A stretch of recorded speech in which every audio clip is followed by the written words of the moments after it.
Good morning, lovelies. Today we're going to be discussing She-Ra and the Princesses of Power. Here on Dragons, Zombies, and Aliens, I talk about fantasy, science fiction, and horror, as well as how to write them. So, click that subscribe button if you haven't already, and ring the bell so you do not miss another video. You can also find me on Instagram, Twitter, and Facebook. All the links are in the description.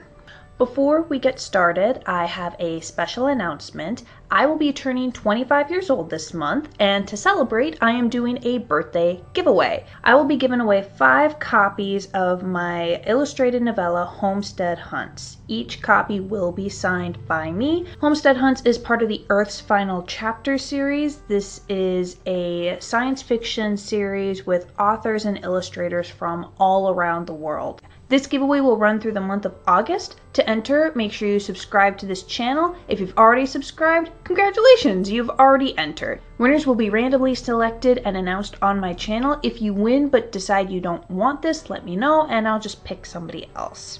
Again, this is running through the month of August, but if you subscribe on September 1st, who cares? On to the video. People who've been watching these videos and reading my blog posts for a while now probably know that I use Avatar: The Last Airbender as a scale with which to measure new shows, particularly animated shows. So for example, on a scale of 1 to Atla, Legend of Korra would be at about a 4, while The Dragon Prince is at least an 8.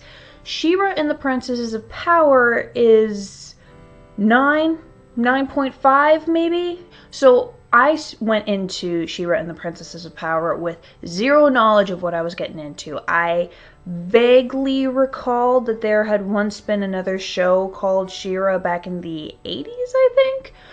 But I had never watched it. I knew nothing about it, so I was going into this totally blind. She-Ra is about this girl named Adora who was a Horde soldier, and she finds this magic sword that basically declares her the chosen one, ends up leading the rebellion against the Horde because she finds out that the Horde is actually evil. So this looks really simple on the surface, chosen one, good versus evil, etc. But the simple premise and the rainbows and the sparkles hide a lot of nuance. For example, the biggest theme in this show is about friendship. Yeah, while they have things like, power of friendship and power of friendship induced upgrades, like, people get more powerful, they find the will to live, or they suddenly start glowing in rainbow colors, and that's really cool, and I appreciate that. It's also talk about how difficult it can be to maintain a friendship, especially when the friend in question is going through a really rough time. This is really apparent in season 4, and one of the characters is just like, yeah, friends are great, but like, you have to work for them. You have to put effort into maintaining this relationship with this other person every day. It was this very realistic, grounded approach to something that is usually so happy-go-lucky and like, oh, friends are the best thing ever. And this show is like, yeah, friends are the best thing ever. Now you have to work for it. The show doesn't just talk about friends, though. It also talks about betrayal, propaganda, imperialism, war, self-sacrifice, child abuse, psychological trauma, fallen heroes, redemption, and oh my god, I cannot believe this is a children's show. Season 1 is pretty standard. Once Adora gets the sword, figures out that she's She-Ra, and joins the rebellion, all of which happens within the first 2 episodes, she and her new friends have to restart the Princess Alliance. This is a really great way to introduce us to the world and the characters, because with every episode we meet a new princess and their kingdom. So we see all the different personalities and all the different rules of this world and manageable chunks one at a time. The world building itself is what really caught my eye at first. It's very unique. So the world is ruled by princesses, each in their own kingdom and each one with a different power. They do the powers very well and it's really cool. They also do a great combination of technology and magic in a way that I haven't really seen anywhere else.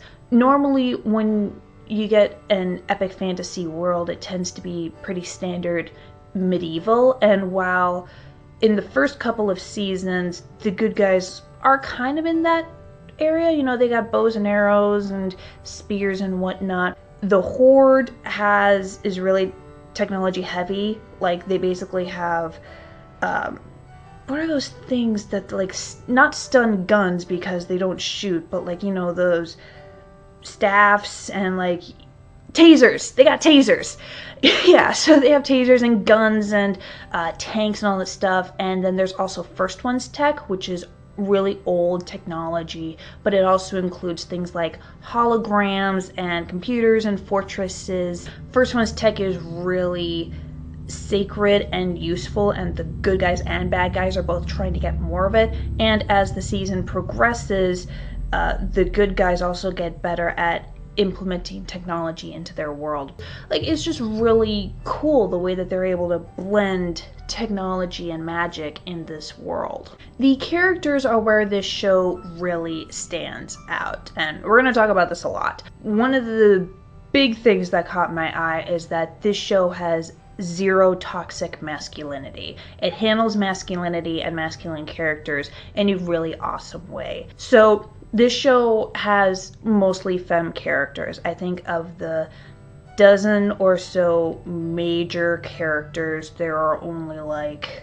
2 or 3 men.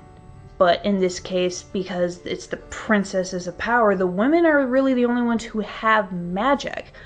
There's no guy, well, there's like a sorcerer, but like no guy is born with magic.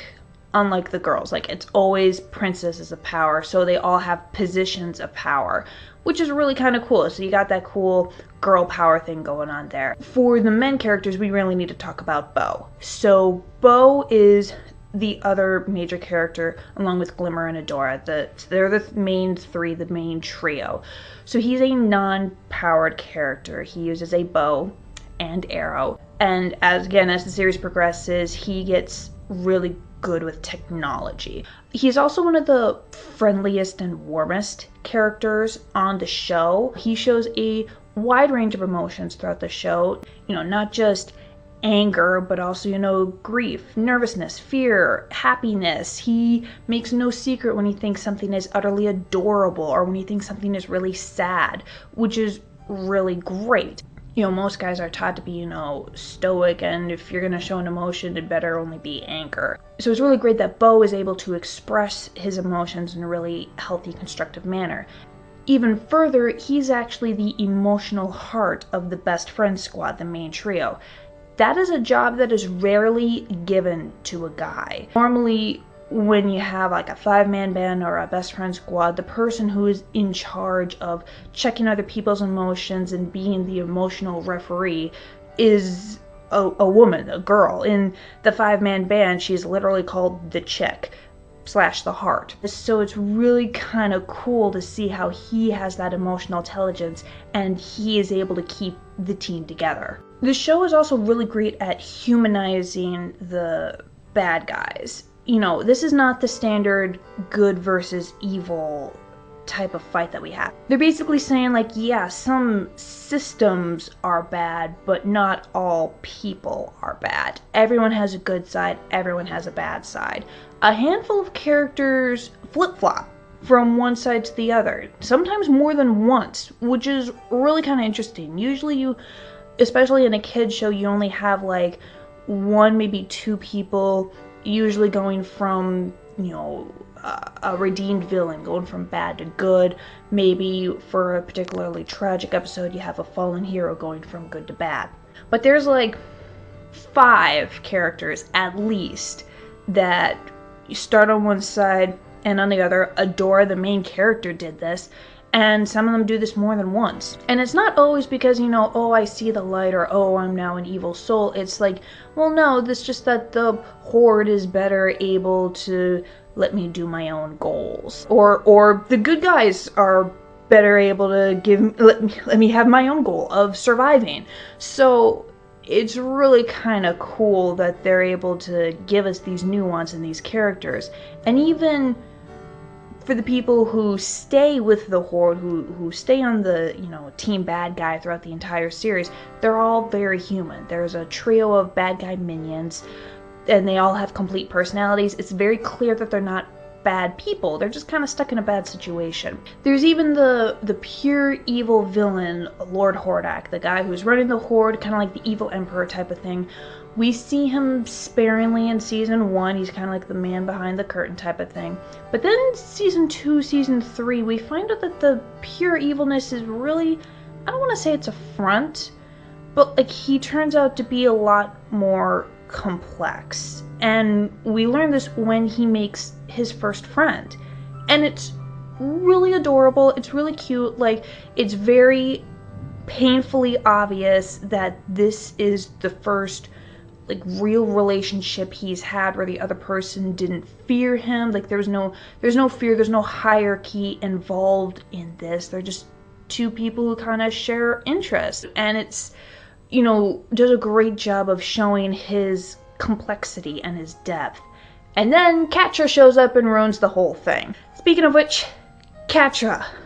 I have never felt so bad for a villain. So, some context. Catra and Adora actually grew up together. They were basically almost like adopted sisters because they were both raised by the same person. They both had an abusive past. You know, Shadow Weaver, the person who raised them, you know, she's complicated. But she was definitely very abusive. And the thing is, she basically punished Adora for all the things she did wrong by punishing Catra. So Catra kind of absorbed all the dysfunction, while Adora learned that she was responsible for every bad thing that happened to the people around her, which is not a good combination with the Chosen One complex. So Catra has this, you know, abusive past, kind of like Prince Zuko from Avatar: Last Airbender, where she was definitely not the favorite child. She was constantly being told that, you know, she's a disappointment, and it's just real, and like she never really learned to take responsibility, and so like she's just messed up from day one. We see very clear that she wants friends and a community, but she ends up chasing everyone away because she has no idea how to be vulnerable around them, or really how to make friends with anyone who isn't Adora. It's just like she even has opportunities to leave Adora alone. You know, at this point Adora is like her nemesis almost. Like in her mind, Adora left Catra when she left the Horde to join the rebellion. So she didn't take that well at all. But she has this chance to leave Adora, leave the Horde, get out of that toxic environment entirely. And like she almost does it, but then like freaking Shadow Weaver happened basically, and she gets pulled right back in. And it's just like, oh god, she has so many opportunities to like, you know, get out and like be healthy, even be a good guy, or just be a neutral party, and she doesn't. But you feel so bad for her all the way down because like she just needs all the therapy. Just give her therapy and it'll be fine. Another big thing with this show is the LGBTQ plus representation. Almost every single couple that we see is gay, and I love it. The first one we see is Natasha and Spinnerella, this pair of wives. We see them in season 1, and at first they're really kind of like brushed aside. Like they're actually a part of the Princess Alliance, but like everyone just kind of dismisses them like, oh, it's just Natasha and Spinnerella. And then like you actually see them fight. And side note, I love it when minor characters just turn into utter terrifyingly capable people in combat or politics or whatever their field is. I just think it's just such a left hook, and I love it. Bo, the character Bo, is raised by 2 dads. It's a crime that they only appeared in 2 episodes. I love them. And then there's also the character Double Trouble, who I believe is the first non-binary character to ever appear in kids' television. Not too surprising since one of the creators very recently came out as non-binary. And Double Trouble is a relatively minor character, but like they make a big impact, especially in season 4. They're this shapeshifter character and total agent of chaos. Again, they're one of those characters who, I don't want to say they flip-flop. They remain on one side throughout the whole thing, and that is their side. They're only after number 1. And what's really amazing is that all this LGBTQ representation, it is not even commented upon in the narrative. Like, it is just accepted as fact. Like, you know, we meet Bo's dads at the end of season 2, and Glimmer is way more shocked by the fact that, you know, she gets to meet Bo's parents' family for the first time ever than the fact that they're gay. You know, Natasha and Spinnerella, like, it's just Natasha and, like, their wives. Like, who cares? Like, Double Trouble, like, they just drop they, them pronouns without like, it's just a part of the world. It is totally normal, and I love that. Another really great thing about this show is that there is almost no romantic subplot at all. It's like, it is so much about friendship. They do throw one in at season 5, and this is honestly why I'm giving it, why I didn't get a whole 10 out of 10, why I'm giving it like 4.5 stars, maybe 5. Okay, so it's weird. I have mixed feelings about this. I don't want to spoil anything. So there are these two characters. They're both major characters that we've been following for a while. For the first 4.5 seasons, like, we've seen them interact a lot. We've seen them on their own a lot, and from what we've seen, it has been like pretty much purely platonic between these two characters.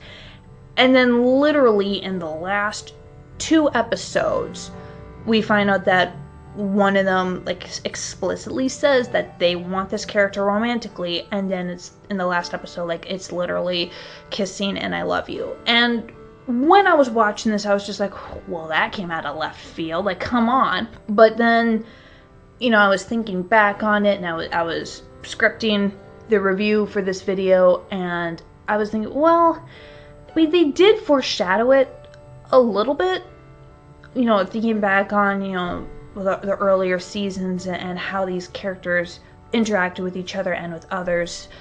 Like, it's not too surprising that they end up in a romantic relationship, but it's like, I feel like it really could have been handled better. The foreshadowing could have been handled better.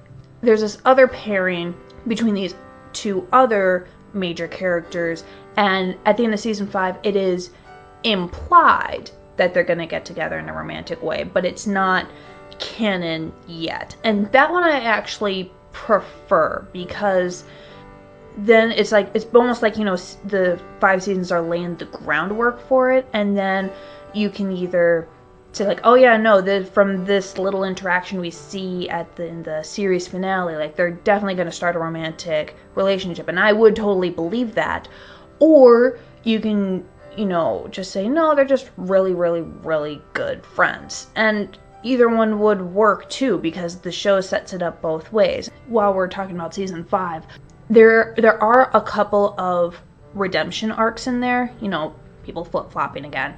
And, you know, again, one of them was a little rushed, it felt like to me. Whereas the other one was like they actually kind of went meta on it. You got this character who has done really, really horrible things and helping the good guys now, and literally one of the characters just like, so we're okay with this? Okay, whatever. And I did really like that. So yeah, season 5 felt rushed in some ways, and I think that kind of, it didn't ruin the show, but it definitely damaged it a little bit. Season 5 probably could have been split into 2 different seasons. But all totaled, it is a really great show. I do recommend it, especially if you really like things like The Dragon Prince and Avatar: The Last Airbender. If you have kids if you need to park them in front of the television for a couple of hours, this is what you want. That's all, folks. Remember to subscribe to this channel and check out my social media links below for more content. And if you want some early access to my videos and even more content, check me out on Patreon. All the links are in the description. Bye, lovelies.